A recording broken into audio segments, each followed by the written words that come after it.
Hola, hola, espero se encuentren muy bien. Vamos con la tercera bienaventuranza. La primera era bienaventurados los pobres, la segunda era bienaventurados los que lloran y esta es bienaventurados los mansos. Mateo capítulo 5, versículo 5, encontramos esta bienaventuranza, dice bienaventurados los mansos porque ellos heredarán la tierra. Si no has visto los dos bienaventuranzas anteriores, aquí quedan los links para que los puedas como revisar, porque esto es como una secuencia. Ahora vas a entender un poquito de a qué hago referencia cuando hablo de que hay una especie de secuencia en estas bienaventuranzas. Otras versiones no dicen mansos, no usan la palabra manso, sino humilde. En las versiones más contemporáneas han cambiado, tomaron la decisión de cambiar la palabra manso, de mansedumbre, con la palabra humildad. Bienaventurados los humildes, porque ellos heredarán la tierra. El resto se ha mantenido igual en las nuevas versiones. La mansedumbre como tal es una capacidad, es una virtud de resistir cualquier circunstancia que haya a tu alrededor y mantener la calma en medio de eso. Ser capaz de tener control, aunque las cosas afuera de ti no estén en control, todo es controlado, ser capaz de estar en control y no reaccionar ante lo que está sucediendo, eso es mansedumbre. Tiene que ver con otros términos como docilidad, ser dócil. Yo no sé si de pronto se puede asociar a la palabra tranquilo. Normalmente es un término que se ha interpretado erradamente, creyendo que es un asunto de debilidad de carácter.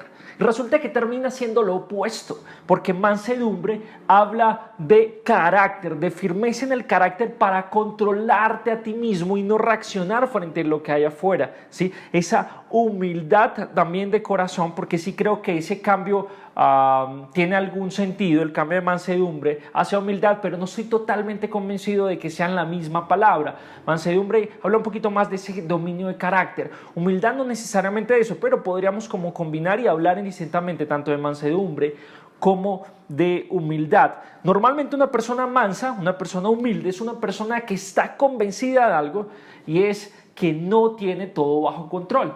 De esa forma, teniendo esa capacidad o esa claridad más bien en su mente, entonces no reacciona, no intenta imponer porque sabe que no es Dios, que sus capacidades son limitadas. Y aquí es donde empieza el tema de la conexión con las bienaventuranzas anteriores. La primera nos plantea un escenario en el que hay una persona llorando, hay una persona que está sufriendo. Y ya lo analizamos, tiene que ver con una pobreza espiritual, tiene que ver con una conciencia de mi bancarrota o mi incapacidad para ser perfecto, para cumplir lo que Dios espera de mí. Y es una pobreza que hablábamos en el video que llega al punto, el término usado en el griego hace más referencia a mendicidad, o sea, a estar incapacitado para cubrir mis necesidades y en esa forma dependo de otro. Eso es pobreza espiritual y es esa dependencia de Dios. Entonces es un reconocimiento en mi bancarrota espiritual. Cuando esa persona reconoce eso, posiblemente hay un dolor y hay un llanto. Ahora, también la segunda bienaventuranza del llanto, también hablábamos que hacía referencia a los que sufren literal por alguna consecuencia de malas decisiones propias o de otros. Entonces, el que es pobre normalmente termina llorando por su condición, por su limitación. Y hablábamos de que la bienaventuranza es un acompañamiento en eso. O sea, la primera es una apertura al reino. Bienaventurados los pobres porque ellos entran, son parte del reino. Los segundos, ellos reciben consuelo. Y hablábamos de que no es que sean sacados de sus circunstancias difíciles, sino que Dios promete acompañarles en medio de eso.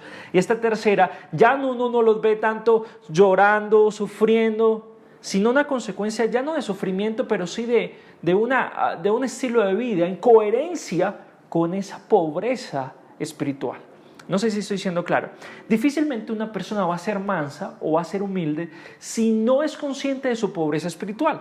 Por eso esta no es la primera bienaventuranza, es la tercera. Porque primero se necesita ser consciente de mi limitación espiritual, de mi necesidad de la gracia y de la misericordia de Dios. Solo allí entiendo y empiezo a recibir ese acompañamiento porque en mis circunstancias ya no estoy solo. Y aunque mi llanto a veces salga de mis ojos, Dios está conmigo. Entonces ya en el tercero ya no es una escena de una persona llorando, quebrantada, sino una persona que ya sigue caminando la vida pero con una humildad y mansedumbre dignas o reflejos más bien de una convicción en el corazón que viene de las dos primeras bienaventuranzas. Por eso hablé desde el principio que estas 9 bienaventuranzas son como una especie de secuencias. Yo lo entiendo como una especie de etapas en nuestro proceso espiritual, en nuestro peregrinaje espiritual. Entonces, es eso, mansedumbre tiene que ver con esas personas que son humildes, que son conscientes que no son Dios.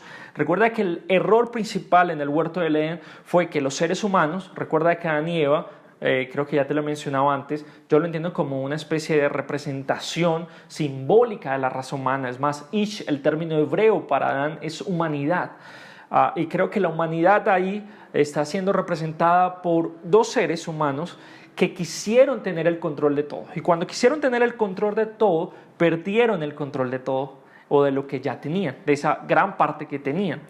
Mansedumbre y humildad es entender que se nos ha dado un control y que ese control está limitado. El manso o el humilde no está intentando controlar o imponerse más allá de donde le corresponde.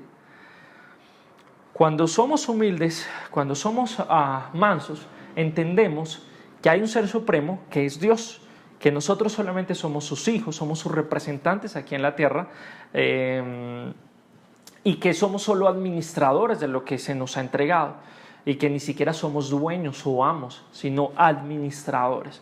Cuando entendemos eso, nuestra vida durante el tiempo que estemos aquí en la tierra va a ser una expresión de humildad. No vamos a querer imponer a los demás porque sabemos que no somos los dueños, que no somos los amos. No vamos a querer imponer nuestras posiciones porque sabemos que nosotros no tenemos el control sobre los demás. ¿Ves cómo ese estilo de vida viene en conexión con esa conciencia? De allí que lo importante de eso ahora, lo importante de tener conciencia de la pobreza espiritual, de que Dios está conmigo, y en ese sentido no tengo por qué ser explosivo, no tengo por qué imponer, soy una persona mansa. Ahora, la promesa, la segunda parte del versículo es bien interesante porque dice, ellos heredarán la tierra. Y esto ha generado una gran cantidad de posiciones o discusiones porque no se sabe bien qué es lo que quiere decir esa promesa de Jesús frente a los mansos. Dice que heredarán la tierra y no se sabe cómo entender, primero, de cuál tierra está hablando. Segundo, si esa promesa es algo que se va a heredar aquí, en el tiempo del más acá o del más allá. Recuerda que el reino de los cielos en los 4 evangelios tiene una tensión entre el aquí, el ahora y el más allá, pero todavía no, ¿sí? Que viene más adelante y donde todo está en plenitud. Entonces, no se sabe si esa promesa es algo para acá o para allá. Hay posiciones y argumentaciones para ambas orillas de esta discusión, pero habla de heredar la tierra. Si me preguntas a mí, vuelvo y te digo, no es palabra de Dios como yo entiendo ese texto, como yo lo comprendo, pero creo que hay cumplimiento en el aquí y en el allá. Creo que en el allá hay algún tipo de recompensa posiblemente para aquellas personas que viven en coherencia con esa conciencia de su pobreza espiritual, con esas personas humildes y mansas aquí en la tierra.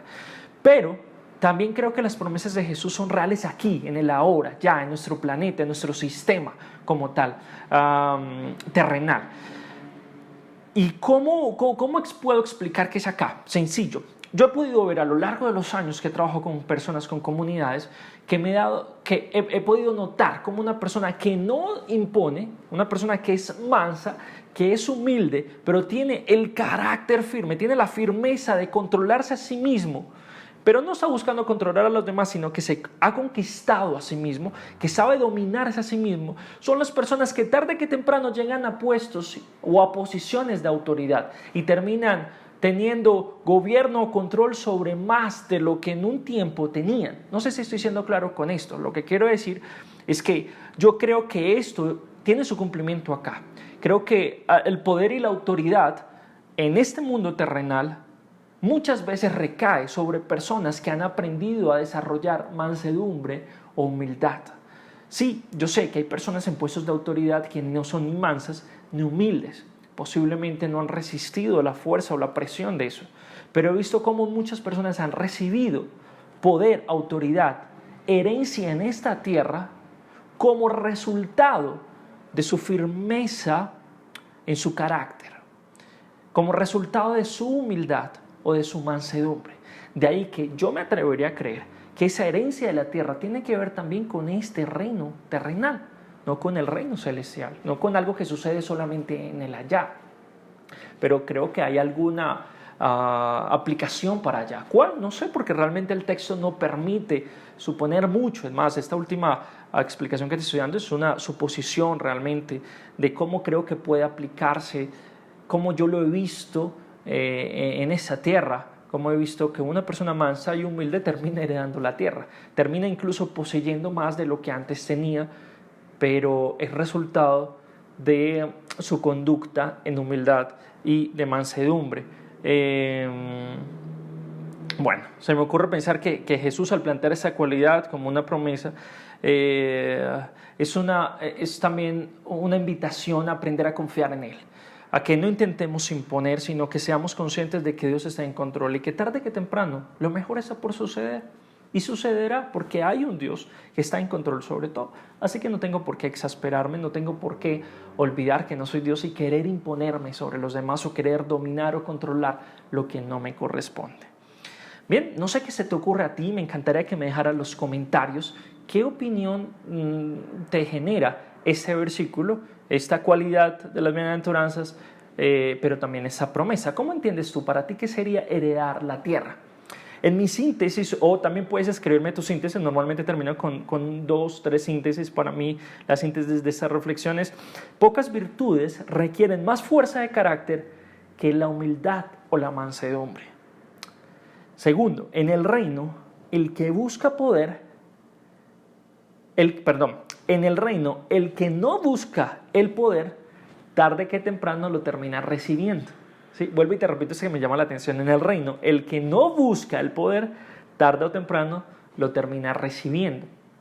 Mi oración sería, Señor, recuérdame continuamente que yo no soy Dios, que solamente soy tu hijo y que tengo un control limitado y tengo una capacidad limitada.